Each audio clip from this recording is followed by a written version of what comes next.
Good day everyone. Sana okay kayo sa inyong mga tahanan ngayon.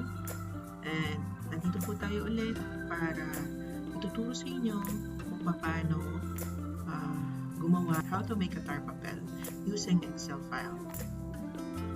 And don't forget to subscribe my channel. Click the notification bell. That's all. Thank you. And magsisimula na po tayo. So i-click lang po natin yung Excel file. After that, click page layout. So, punta po tayo ng margins. Pipili po tayo doon. And then, click narrow. Next, orientation. Click lang natin to. Depende kung ano pong gagamitin nyo, landscape pa or portrait. So, click natin dyan. And then, size. Pipili po tayo kung short ba or long. Depende po sa sizes na paggagamitan nyo. Ang akin kasi is long. So, 8.5 by 13 inches. Yan. Wala naman tayong pupuntahan dito. Wala rin. So, next view. Ang kukunin lang natin dito or yung i-click lang natin dito sa view ay zoom. So, instead na 100%, ang size po natin dito ay 20 or 20%. So, okay lang po natin yan. Yan. So, makikita niyo po yan. Nang click ko po yung 20%. Yan po yung kalalabasan. So, equivalent po niyan is parang converted into one bond paper. So, eto, bawat boundary or bawat line ay parang converted in isang bond paper. 1, 2, 3, 4, 5, 6, so on and so forth. Hanggang sa baba. Next natin na gagawin ay pupunta tayo ng insert. Then, click yung pictures. After that, pipili tayo ng ating gagawing Tarpapel. So, sa akin kasi, nakasave siya sa desktop. And then, after that, punta tayo sa image of Pilipinas. So, depende kung saan po nakasave yung inyong Tarpapel. Next, yan yung napili ko. I-click lang yan and then insert. Then, makikita nyo po yung bawat sulok, mayroon siyang circle. Ang gagawin lang po dyan is i-drag lang po natin. So, isang bond paper yan. Next, yan. 4 na bond paper. Yan. So, ang gagawin ko kasi is 4 by 12. Ganyan po kalaki. 4 by 12. Then, parang sobra ata. So, yan lang. So, double check ko ha. 1, 2, 3, 4, 5, 6, 7, 8, 9, 10, 11, 12. So, tama na po siya.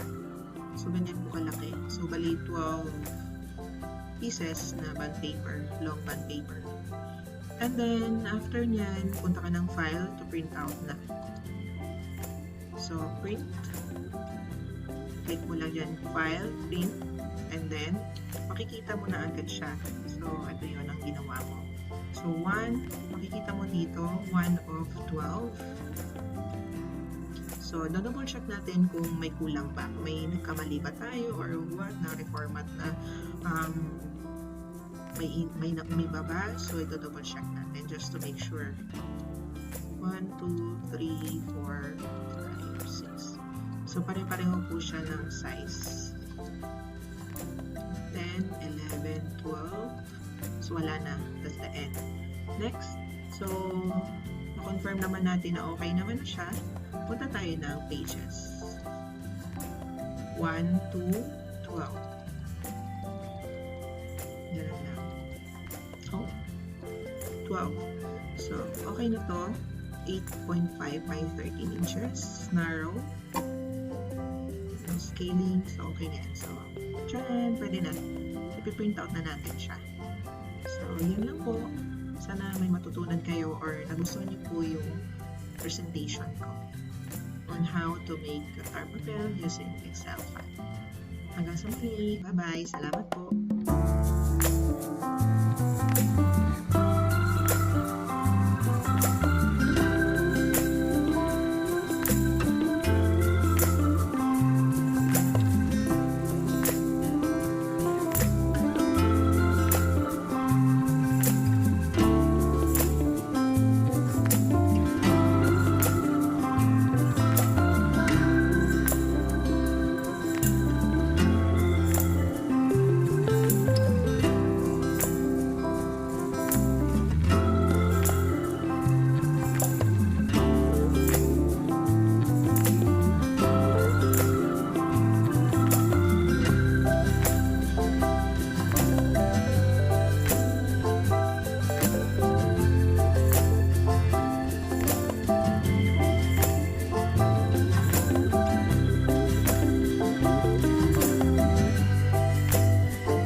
Rage on that beat, going crazy.